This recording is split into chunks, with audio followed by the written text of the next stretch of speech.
안녕하세요. 미국 주시러 온 대학이 미주은입니다. 오늘 하루도 기분 좋게 보내고 계시죠, 여러분? 저는 약간 피곤한 하루입니다. 어제 저녁에 우리 아이들이 외식을 하고 싶다 그래서요.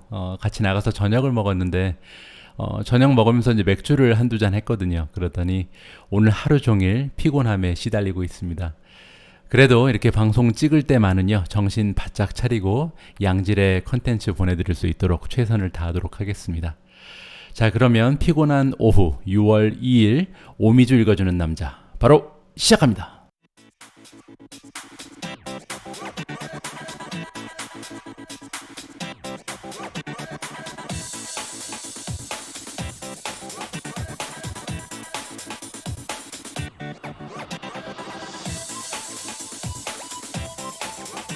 여러분들 혹시 Gmail 사용하시는지 모르겠습니다.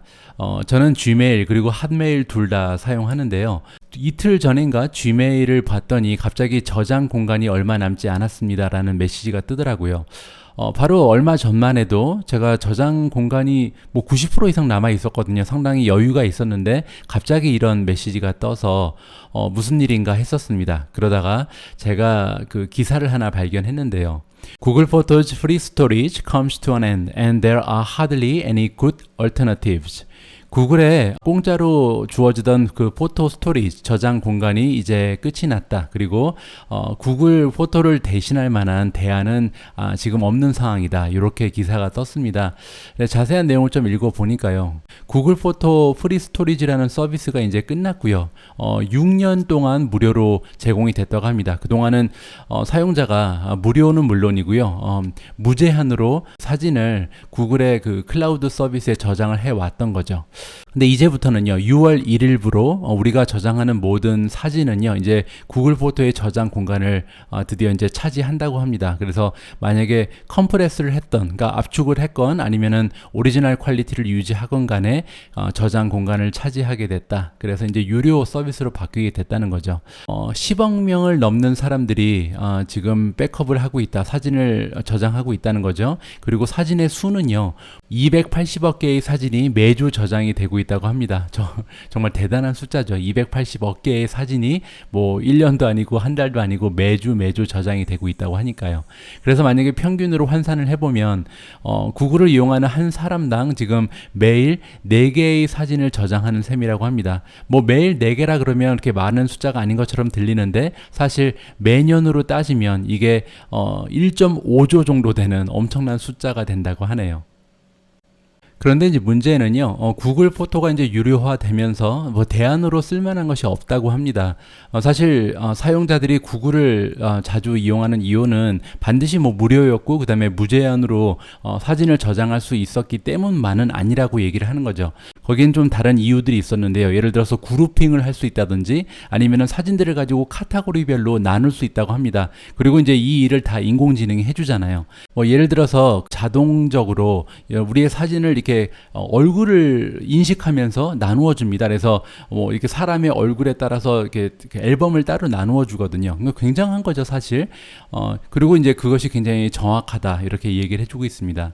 그 외에도 굉장히 카테고리를 여러 개로 나누어 주는데, 예를 들어서 우리가 스크린샷을 한 것들, 그리고 셀피를 찍은 것들, 아니면은 뭐 생일에 관련된 것들, 이렇게 아니면은 이렇게 자연을 찍은 것들, 뭐 음식을 한다든지 이렇게 주제별로 자동적으로 분류를 해주기 때문에 사실 굉장히 사용하기 쉬운 유저 프렌들리한 프로그램이다 이렇게 이야기를 해주고 있습니다. 따라서 결국 대부분의 그 사용자들은 그 멤버십 요금제에 가입할 가능성이 굉장히 높은데요. 여기 들어가 보면요, 지금 그 한국어로 돼 있는 웹사이트의 경우에는 추천으로 나와 있는 게 지금 100GB인데 100GB를 사기 위해서는 월 2,400원, 즉 매년 24,000원 정도를 내면은 1년 단위로 멤버십에 가입할 수가 있다 이렇게 나와 있네요. 그리고 만약에 200GB 정도를 원하면 1년에 37,000원 정도를 내면은 가능하다, 이러한 식으로 지금 메시지가 나와 있습니다. 그런데 이번에요, 구글에서 굉장히 엄청난 소식이 하나 더 있었거든요. 이 부분까지 소개를 드리고 나서 정리를 해보죠. 자, 유튜브가 결정을 했다. 돈을 만들기로 결정했다. 모든 컨텐츠에서, 그러니까 유튜브에 업로딩되는 모든 컨텐츠를 통해서 돈을 만들 것을 결정했다라고 하잖아요. 이게 무슨 얘기인지 한번 살펴보죠. 6월 1일부로 이런 변화가 있었다고 하는데요. 이 변화가 있기 전에는 유튜브에 그 광고가 붙는 영상, 그리고 광고가 붙지 않는 영상이 정해져 있었습니다. 예를 들어서 이 창작자, 그러니까 저같이 그 유튜브에 영상을 올린 사람을 크리에이터라고 하는데, 크리에이터가 최소 1000명의 그 구독자를 가지고 있어야 되고요. 그리고 시청 시간을 총 합쳐서 4000시간이 넘는 그런 채널에 한해서만 광고가 붙었습니다. 그리고 이 광고가 붙기 위해서는 공통의 그 동의가 있어야 된다. 그러니까 유튜브와 크리에이터 사이에 이제 동의가 구해지고 나서야 광고가 붙기 시작했거든요. 그리고 이렇게 광고가 붙게 되면 55%의 그 수익은 크리에이터한테 주어졌죠. 저 같은 사람한테요. 그리고 그 유튜브는 45%만 가져갔었습니다. 그런데 이러했던 규정이 6월 1일부로, 그러니까 어제부로 갑자기 바뀌어버린 거예요. 그래서 이제부터는 모든 영상에 광고가 붙을 수 있습니다. 그리고 더욱더 중요한 것은 뭐냐면요, 일반 크리에이터가 올린 영상들은요, 이 매출을 쉐어하지 않습니다. 공유하지 않고 유튜브가 다 가져간다는 거죠. 이렇게 되면서 앞으로 유튜브는 모든 영상에 그 배너 광고도 할 수 있고, 그리고 영상이 나오기 바로 전에 이렇게 광고를 띄우는 식으로 해서 추가적으로 매출을 올릴 가능성이 굉장히 높아졌습니다. 따라서 제가 구글을 사용하는 사람의 입장에서 봤을 때는 굉장히 안 좋은 일이 두 개 생긴 거죠. 왜냐하면 평소에 무료로 사용하고 있었던 구글 포토를 더 이상 사용할 수 없게 됐죠. 그리고 두 번째로 유튜브의 그 모든 영상에 광고가 붙기 시작하면서 아마도 제 채널에 들어올 수 있는 광고의 양이 좀 줄지 않을까, 아니면 이 광고를 그 흡수할 수 있는 매체가 굉장히 많아지면서 영상이 많아졌다는 거죠. 그래서 광고당 수익이 조금 줄어들지 않을까 개인적으로 조금 걱정이 되는데요. 하지만 구글에 투자를 하고 있는 투자자 입장에서는 이 두 가지는 굉장히 호재라고 생각을 합니다. 먼저 구글 포토 저장을 유료화시킨 바를 생각을 해보면요, 지난 6년간 저장해온 사진들을 쉽게 삭제할 수 있는 사용자가 얼마나 될지 제 생각에는 많지 않다고 생각을 합니다. 왜냐하면 다른 곳으로 옮겨도요, 대부분 다 유료잖아요. 따라서 옮기기보다는 대부분 다 유료 고객으로 전환되지 않을까, 이러한 생각을 가지고 있습니다. 그런데 그 숫자가 엄청나겠죠. 두 번째로 유튜브 모든 영상에 광고를 붙이는 부분은요, 그만큼 광고가 넘쳐난다는 증거가 될 것 같아요. 그러니까 지금은 이제 광고를 붙일 수 있는 영상이 딱 정해져 있잖아요. 저같이 좀 구독자 수가 되고 아니면 시청 시간이 4000시간 넘는 그런 크리에이터가 만든 영상에만 광고를 붙일 수 있는데, 이 광고 공간이 모자라다는 얘기죠. 그러니까 이러한 방법을 썼지 않겠어요? 따라서 그 광고가 그 공간이 모자른 상태에서 모든 영상에 광고를 넣기 시작하면 정말 기하급수적으로 광고 매출이 늘어날 수도 있다. 이렇게 두 가지 생각을 해봤을 때 구글의 다음 어닝부터 어떠한 매출의 상승이 있을지 굉장히 좀 궁금해지고요. 좀 기대가 되는 부분이긴 합니다. 오늘 영상에는요, 굉장히 대형 뉴스가 많이 들어가 있습니다. 이번에는 테슬라에 관한 기사를 함께 읽어볼 텐데요. 이번 뉴스도 굉장히 쇼킹합니다. 테슬라 eyes restaurant concept with new trademarks. 테슬라가 레스토랑 컨셉을 지금 눈독 들이고 있다. 그리고 새로운 그 트레이드마크라는 것은 뭐냐면 상표 등록을 한 거예요. 자, 테슬라가 파일을 했다. 그러니까 새로운 상표 등록을 했다는 거죠. 그리고 이 브랜드들은 뭐냐면 레스토랑 서비스를 위한 브랜드다. 굉장히 신기한 내용이죠. 그리고 이러한 레스토랑 서비스는 차징 로케이션, 그러니까 차저가 있는 곳에 설치가 될 예정이다라고 합니다. 3개의 트레이드마크 상표를 등록을 동시에 했는데요. 이 상표들은 모두 레스토랑 서비스, 팝업 레스토랑 서비스, 그리고 셀프 서비스 하는 레스토랑 서비스, 그리고 이제 테이크아웃은 이렇게 가지고 나가는 거죠. 이렇게 4가지 서비스를 할 수 있는 3개의 상표를 등록했다. 이렇게 이해하시면 될 것 같습니다. 일렉트랙이라는 그 미디어에 의하면요, 테슬라는 이미 존재하고 있는 레스토랑 체인하고 협업을 할 가능성이 굉장히 높다고 합니다. 그러니까 이미 존재하는 브랜드인데 이름만 테슬라로 바꿔서 테슬랑 레스토랑으로 경영을 한다는 거죠. 앞으로 테슬라가 테슬라라는 그 가치 있는 이름을 가지고요, 여러 가지 비즈니스에 진출할 가능성이 굉장히 많아 보입니다. 뭐 에너지 부분은 말할 것도 없고요. 이미 보험을 한다고도 발표를 했잖아요. 거기에다가 지금 보시는 것처럼 레스토랑 브랜드까지, 테슬라의 미래에 과연 어떠한 혁신의 모습들을 계속 보여줄지 사뭇 기대가 되는 그런 기사였습니다. 다음은요, 어제 줌의 어닝 결과가 나와서 함께 살펴보도록 하겠습니다. Zoom stock dips then rise after Q1 beat and raise. 줌의 그 주가가 떨어졌었는데 그리고 나서 다시 올라갔다는 거죠. 언제 올라갔냐면 1분기에 대한 그 어닝 보고가 나왔는데 그 어닝 결과가 시장의 예측치를 상회했고요. 그리고 나서 전망치도 올리면서 줌의 주가가 좋은 흐름을 보였다. 이러한 내용입니다. 자, 그러면 어닝 결과를 조금 자세히 살펴볼게요. 1분기를 살펴보면 매출은 전년 대비해서 191%가 올라갔습니다. 뭐 이제 줌의 매출 어닝 보고를 볼 때는 뭐 190% 뭐 이런 거는 굉장히 예사의 숫자가 돼버렸죠. 그리고 총 매출의 규모는요 956.24 밀리언입니다. 단 3개월 동안 만든 그 매출이 거의 1빌리언 가까이 돼가고 있는 거죠. 자, Adjusted EPS를 보면요, 그러니까 조정된 earning per share를 보면 1달러 32센트가 나왔는데요. 이것은 그 컨센서스보다 34센트가 오히려 높은 수치라고 합니다.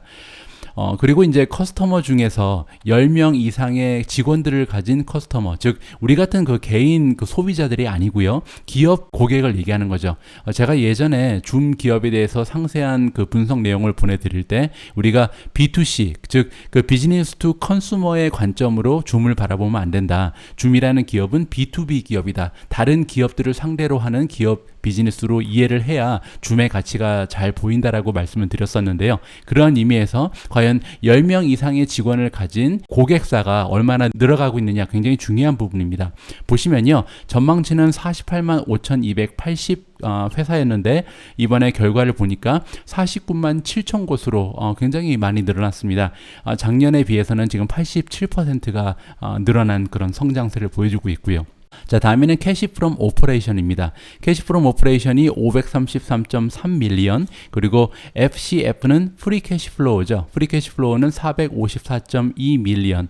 자, 다시 한번 설명드리면요. 캐시 프롬 오퍼레이션이라는 것은 우리가 이제 매출을 통해서 현금을 확보하잖아요. 이 현금에서 우리가 영업을 위해서 일단 돈을 좀 써야겠죠. 이거를 이제 오퍼레이팅 익스펜스라 그러잖아요. 예를 들어서 세일즈에도 돈이 나가고 마케팅이라든지 뭐 우리가 이제 셀러리 임금도 줘야 되죠. 그리고 연구 개발비 같은 것도 써야 되고 이렇게 영업을 위해서 돈을 다 쓰고 나서 남은 것을 캐시 프롬 오퍼레이션이라고 합니다. 그게 이제 533.3 밀리언이었고요.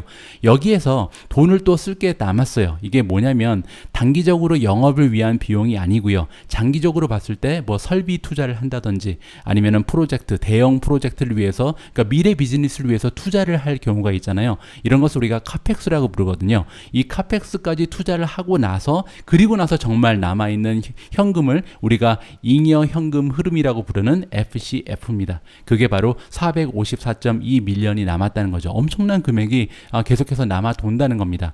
이렇게 이제 그 현금이 넘쳐나게 되면 향후에 굉장히 다양한 부분에 투자를 하면서 혁신적인 모습을 기업이 보여줄 확률이 굉장히 높아진다. 이렇게 이해를 할 수가 있죠.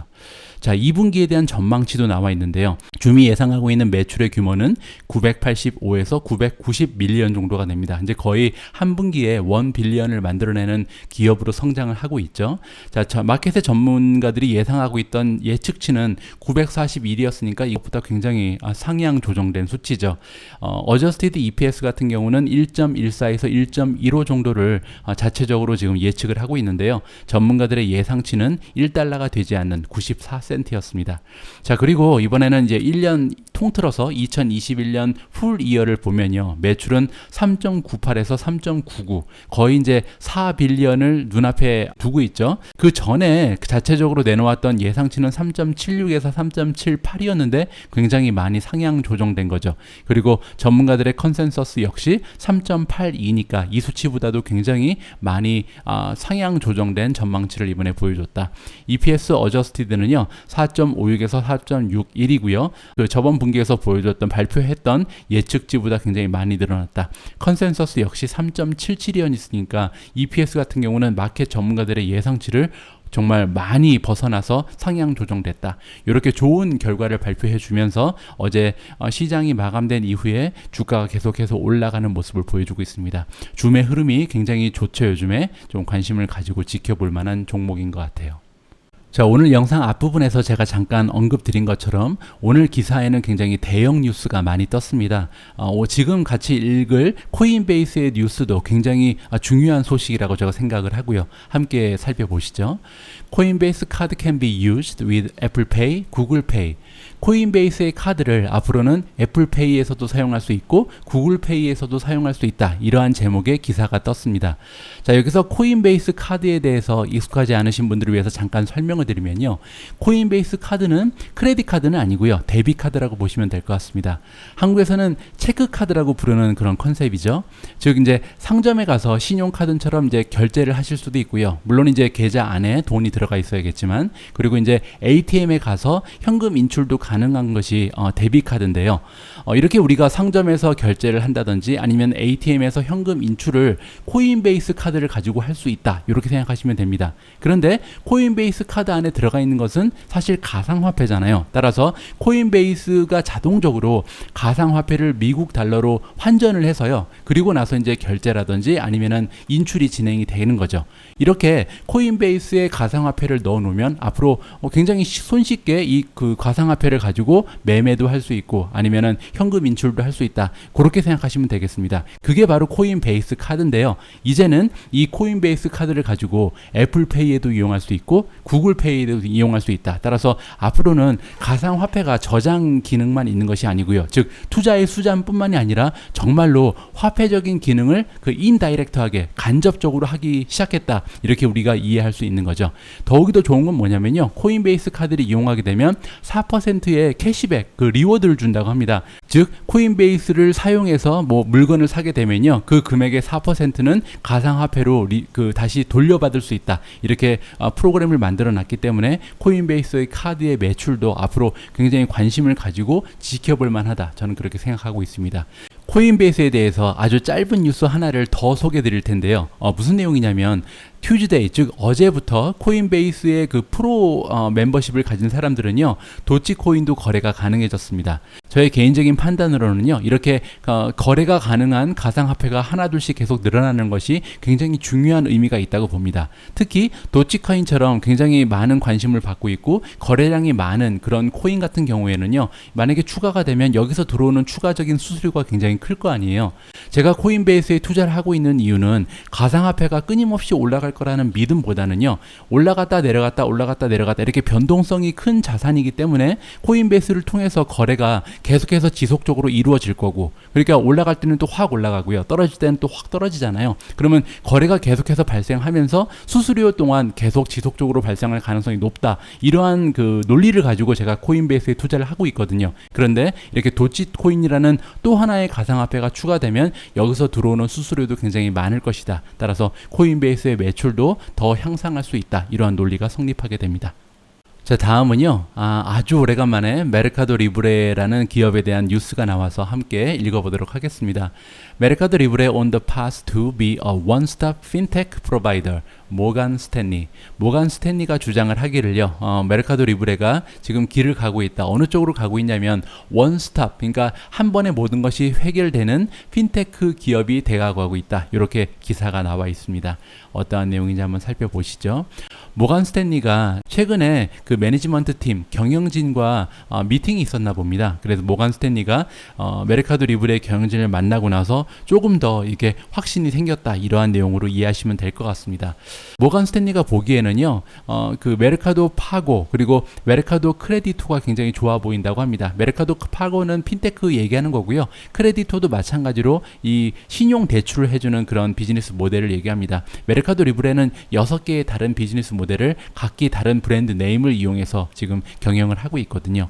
그리고 또 하나 굉장히 중요한 부분은 뭐냐면 라틴 아메리카의 그 규모, 그 브라질이라든지 아르헨티나라든지 칠레라든지 굉장히 많은 인구들이 있잖아요. 그래서 이 많은 인구들을 모두 흡수할 수 있는 그 규모의 경제에 또 우리가 베팅을 할 만하다. 그리고 이런 모든 그 핀테크 쪽이요, 이커머스에 연결이 돼 있잖아요. 그래서 메르카도 리브레의 주 비즈니스 모델인 이커머스에 모두 이 핀테크가 연결이 돼 있는 점도 굉장히 커다란 투자의 매력이다라고 얘기하고 있습니다. 그리고 컨슈머 머천트 데이터가 많이 쌓여 있잖아요. 왜냐하면 10년 넘게 지금 이 남미 쪽을 거의 지배하다시피 하고 있는 독점 기업이기 때문에 많은 데이터가 쌓여 있는 점도 굉장히 커다란 투자의 가치다. 이렇게 얘기를 해주고 있습니다.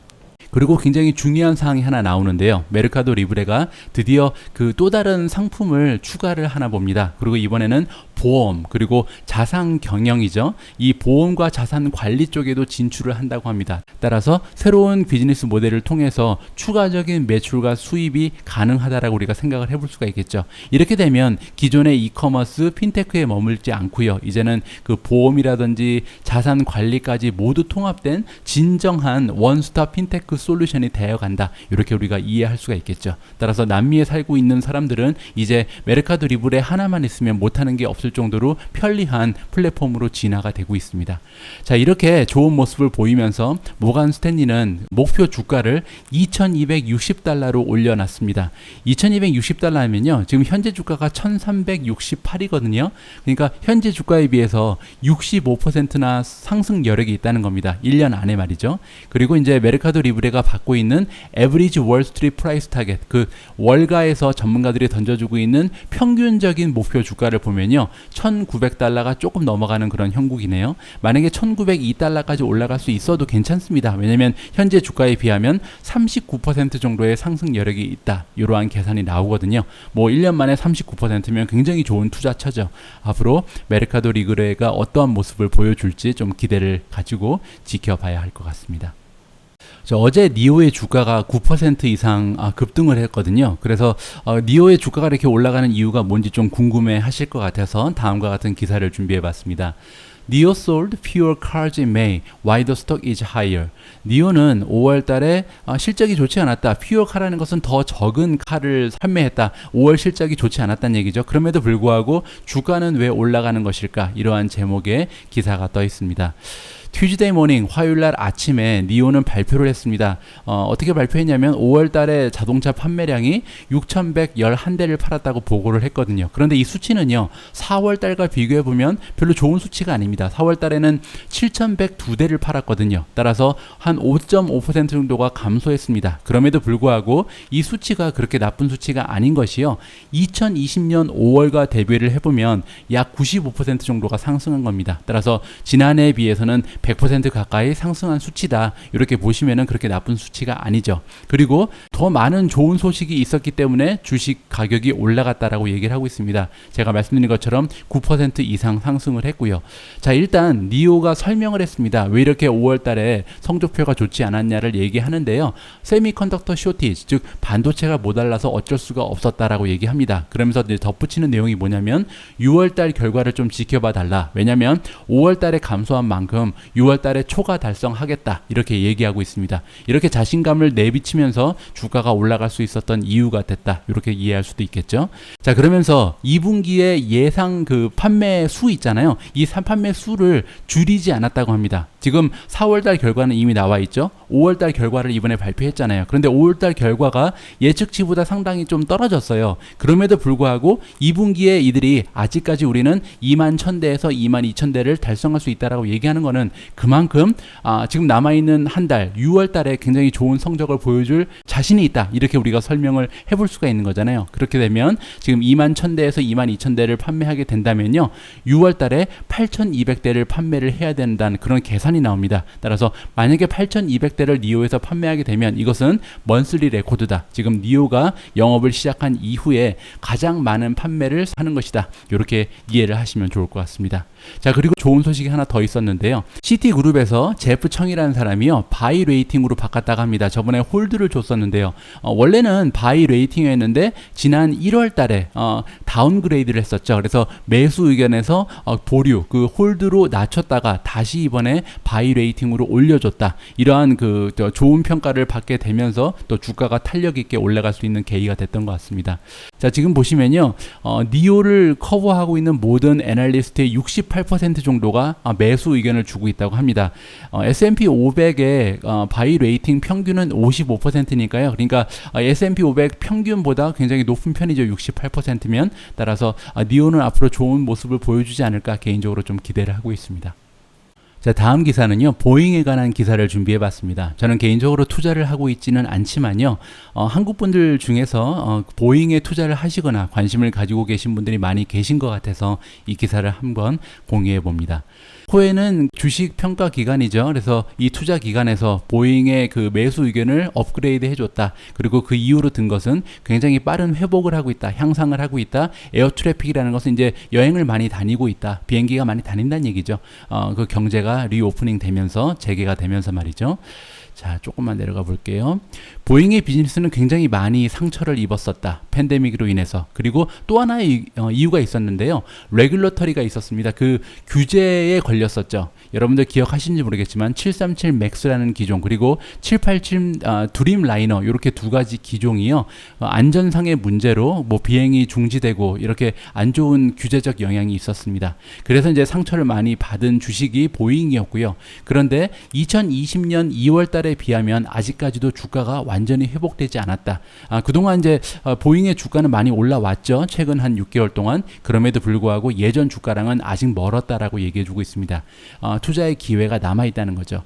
자, 이번에 코엔의 애널리스트인 카이 본이라는 사람이요. 아웃퍼폼으로 올려줬다고 합니다. 그러니까 원래는 보류, 홀드의 의견을 주고 있었는데 이번에 매수 의견으로 상향 조정했다. 이렇게 보시면 될 것 같습니다. 그 이유는 당연히 이제 트래블 디맨드, 여행에 대한 그 욕구가 커지면서 점점 더 여행 산업이 활기를 되찾을 것이다. 이러한 전망이 있는 거겠죠. 자, 일단 도메스틱 에어부터 보시면요. 미국 내에서 여행은 굉장히 활발해졌습니다. 드라마틱하다. 그러니까 굉장히 많이 늘어났다는 거죠. 최근 들어서. 그럼에도 불구하고 국제선을 보면은 아직까지는 갈 길이 멀었다. 이렇게 얘기해 주고 있습니다. 하지만 코엔이 전망하는 모습은요. 이번에 한 여름 정도 되면 국제선도 좀 회복의 모습을 보이지 않을까. 이렇게 기대감을 가지고 있는 것 같고요. 그럼에도 불구하고 이 맥스의 기종은요. 디맨드가 완전히 회복하기는 힘들 것이다. 언제까지? 2022년까지. 따라서 2022년 정도 돼야 우리가 FAA의 그 규제 문제라든지 아니면 그 중국 그 정부의 승인 문제도 있거든요. 이러한 것들도 해결이 되기 시작할 것이다. 그리고 이제 2022년이 되면 회복을 완전히 하게 되고요. 그때부터 이제 보시면 737 맥스 같은 경우는 한 525대 정도를 예상하고 있고요. 판매량을 2024년까지. 그리고 에어부스랑 비교를 하는 거죠. 유럽의 대표적인 항공사 제조 기업인 에어부스는 650 정도를 기대하고 있다. 자, 그리고요, 이렇게 인터내셔널 트래픽이 굉장히 많이 회복을 하고, 그리고 지금 시간이 많이 흘렀잖아요. 지난 1년 반 동안 팬데믹의 영향으로 비행기가 많이 정차돼 있었고, 또 그 메인테넌스 정비가 제대로 돼 있지 않은 비행기가 굉장히 많을 겁니다. 따라서 교체해야 되는 기종도 많이 생길 텐데, 그러한 그 이유 때문에 787 같은 경우도 한 70대에서 80대 정도는 판매할 수 있지 않을까. 물론 2024년까지 말이죠. 이러한 전망을 던져주고 있습니다. 자, 결론적으로 코엔 같은 경우는요. 기존의 그 타겟 프라이스인 240에서 50달러를 올려줬네요. 이번에 290달러로 보잉의 목표 주가를 굉장히 많이 상향 조정하면서 좋은 매수 의견을 던져주고 있습니다. 자, 다음 기사는 비트코인에 관한 기사를 잠깐 읽어보고 넘어가도록 하겠습니다. 비트코인 프라이스 크래시 isn't over. JP 모간. JP 모간이 이야기를 하기를요. 비트코인의 지금 가격이 많이 떨어지고 있잖아요. 그런데 아직 끝난 것이 아니다. 아직도 더 떨어져야 된다. 이렇게 의견을 던져주고 있습니다. 이번에 이렇게 안 좋은 평가를 해주고 있는 사람은 누구냐면요. JP 모간의 스트래티지스트고 비트코인의 전문가라고 합니다. 그분의 이름은 니콜라우스 파이조초 글로우라는 사람인데요. 이 사람이 얘기하는 걸 한번 읽어보죠. 우리가 예전에 한번 얘기를 한 적이 있다.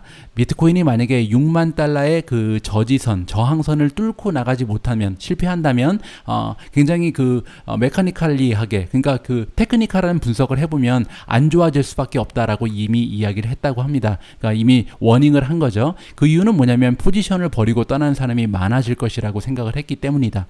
왜 이렇게 포지션을 포기하는 사람이 많아지냐면요.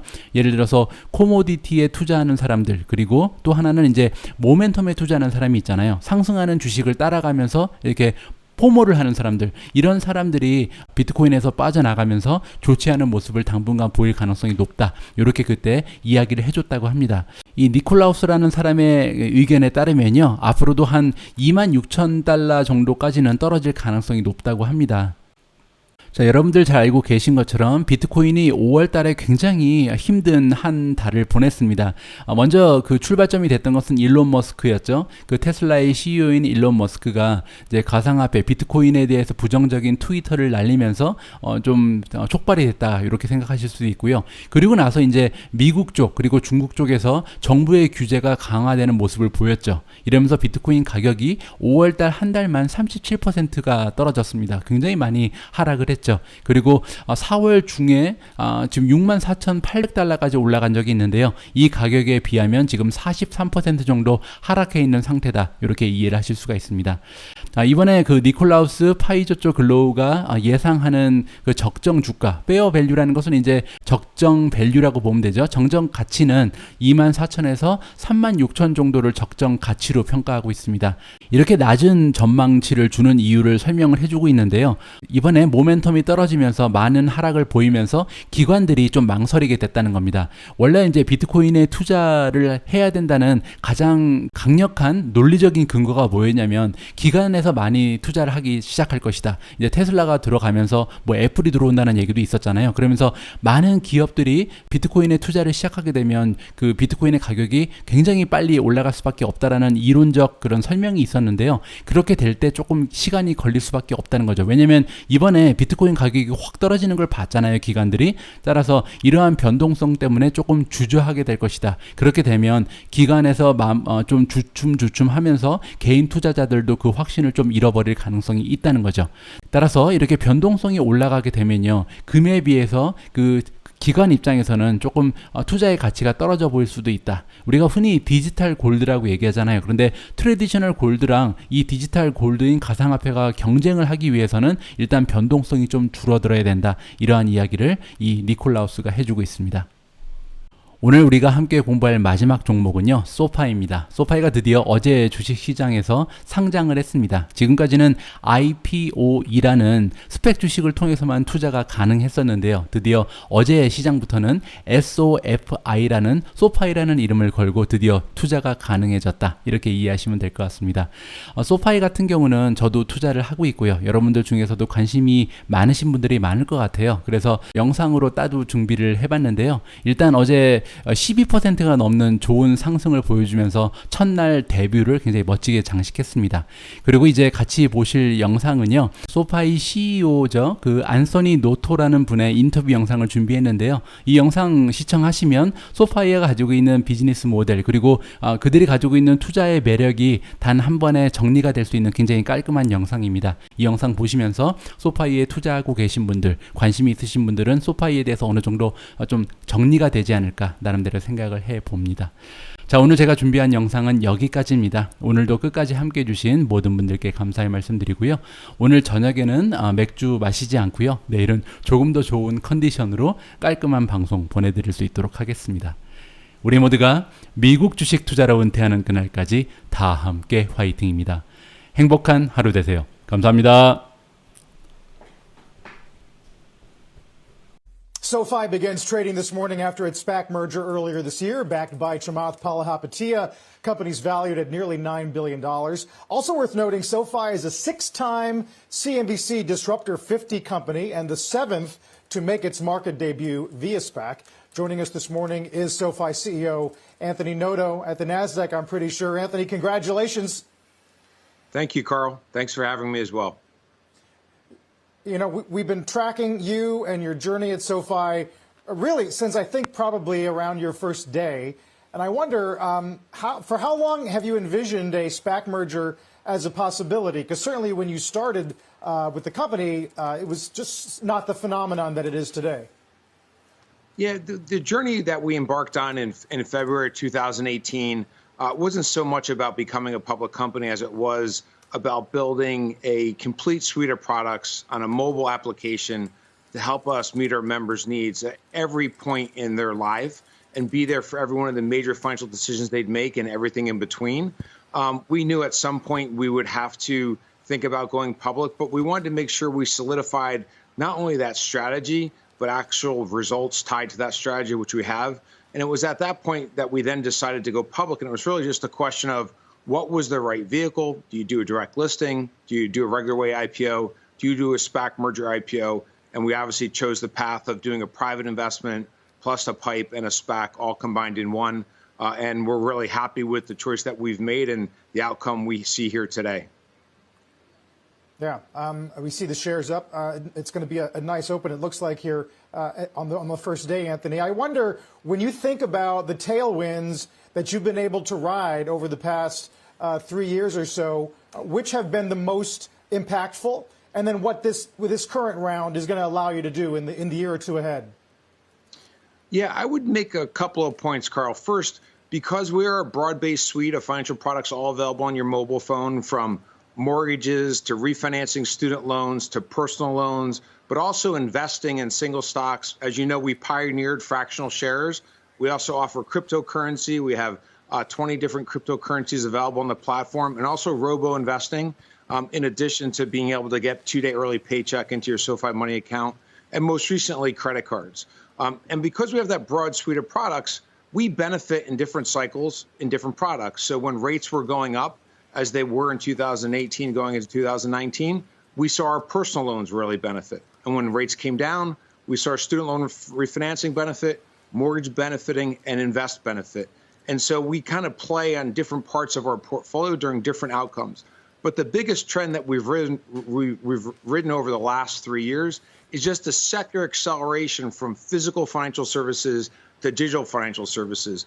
And that secular acceleration has only moved faster on the back of the stay-at-home phenomenon over the last year. Right. And Anthony, I want to ask you to clarify for investors your differentiator at SoFi, because I see so many fintech players kind of converging on serving all the consumers' needs. I mean, you guys started out more with student loans, and now you're broadening out. Affirm was a credit card alternative and is now broadening out. Robinhood, Coinbase, similar, getting this broader consumer vision. Why is SoFi, if I'm going to invest in one kind of consumer-leading fintech company, why is SoFi's philosophy and differentiation the one I want to focus on? John, quite simply, we're the only one-stop shop to do all of your financial services needs on one platform. Others talk about adding other products and diversifying, but only SoFi has done it. SoFi is the only place you can take out 4 different types of loans. It's the only place you can invest on a mobile app in single stocks without commissions, fractional share, robo-advisory accounts, ETFs, 5 of our own ETFs, as well as cryptocurrency. Also a credit card, and in addition to that, SoFi Money, which allows you to spend, pay, and save any way that you want. And so many people have talked about broadening the product and broadening the suite of products, but only SoFi has done it on one mobile platform. If you wanted to invest in both cryptocurrency and single stocks and robo, you'd have to use at least 2 other apps if you didn't choose SoFi. And so we're very unique in that we are the only one-stop shop. We charge no fees on our loans. In addition to that, we charge no fees or overdraft fees as it relates to SoFi Money. We get your paycheck to you 2 days early. So each product is meant to be built best in class on its own. And after you use that product and we build trust with you, you'll choose your second product from us. And uniquely, not only are we a one-stop shop, we're making it so that each product works better when you use it with more than one of our products.